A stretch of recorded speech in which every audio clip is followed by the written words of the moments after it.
Hello दोस्तों, नमस्कार। दूरगामी दृष्टि में जयपाल स्नेही आपका हार्दिक अभिनंदन करता हूं।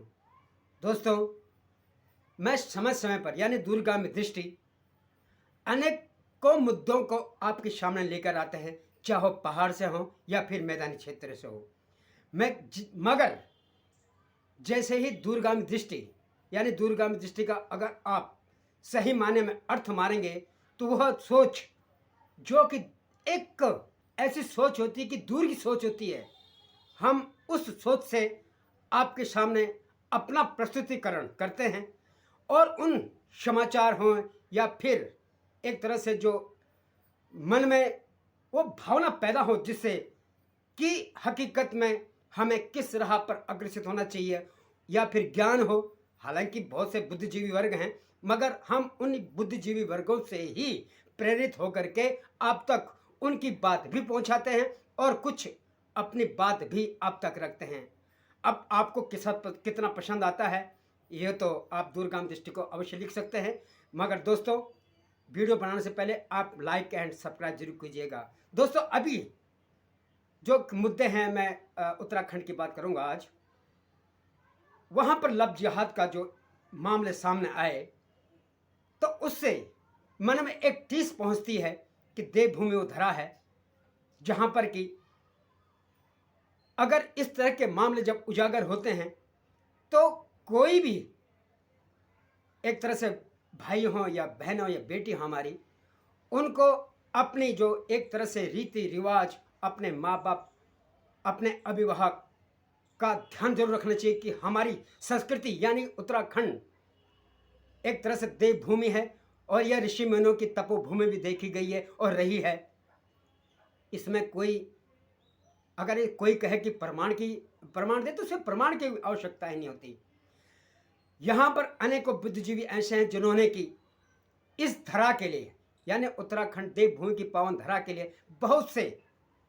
ऐसे प्रयास किए हैं, अच्छे प्रयास किए हैं। चाहे वो एक तरह से पर्यावरण क्षेत्र हो, राजनीतिक क्षेत्र हो, सामाजिक हित के क्षेत्र में हो, उनका जो या फिर प्रदेश की जो यहाँ की जो एक सभ्यता है, यहाँ की जो रीति रिवाज है, इन पर भी बहुत सारे उन्होंने चिंतन मंथन और अथक प्रयास भी किए हैं। उन सभी को मैं नमन करता हूं। और हमें उन्होंने जिस तरह से एक संदेश दिया है, जिस तरह से उन्होंने लोगों के मन में, चाहे वो किसी भी माध्यम से हो, आपने गेंद का मेला देखा हो तो एकजुटता का मेला है, आपने मकर संक्रांति में देखा हो तो खिचड़ी का त्योहार है, या आपने फिर बागेश्वर में त्रिवेणी का मेला देखा हो, तो ये जो मेले या हरेला त्यौहार हो, आप ये जो एक तरह से संकेत, ये जो आप लोगों के त्यौहार हैं, वो भी हमें कुछ न कुछ ज्ञान देते हैं। तो ये निश्चित रूप से हमारे पूर्वजों की एक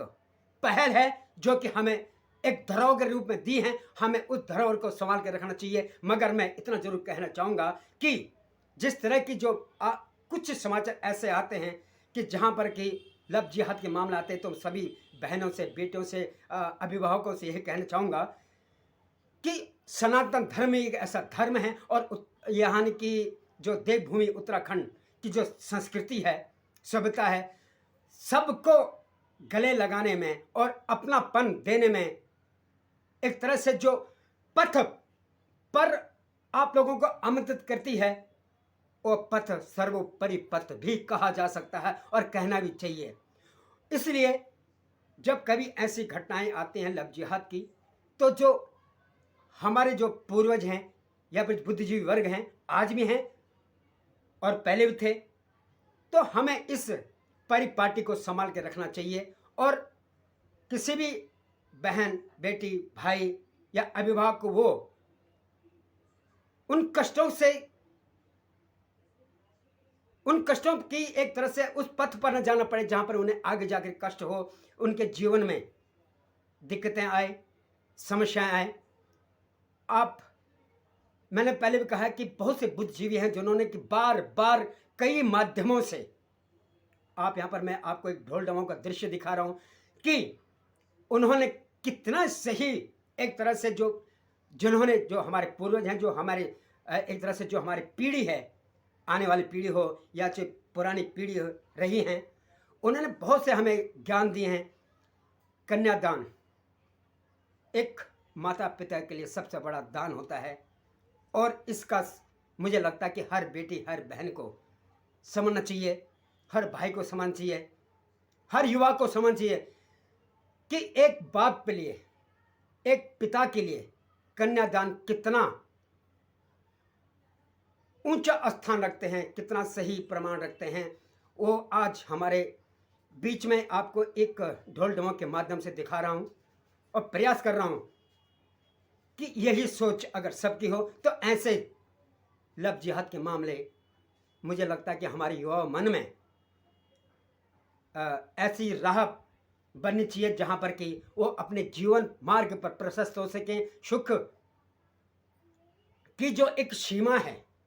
सुख, हालांकि सुख की कोई सीमा नहीं होती, वो असीमित होती है, मगर उस सीमा की, उस सुख की सीमा को वो अपने जीवन में ढाल सकें और एक पिता एक माँ के लिए बहुत ही सही प्रमाण बन सकें। और हकीकत में जब आप कन्यादान करते हैं तो गौ कन्यादान में गाय दान भी दिया जाता है और गाय दान देने से हो सकता है, कहते हैं पूर्वजों के अनुसार, कि उस माता पिता के लिए एक स्वर्ग का द्वार खुलता है। तो मुझे सभी भाई बहन और युवाओं से ही कहना चाहूँगा कि आप अपनी इस जो परिपाटी है,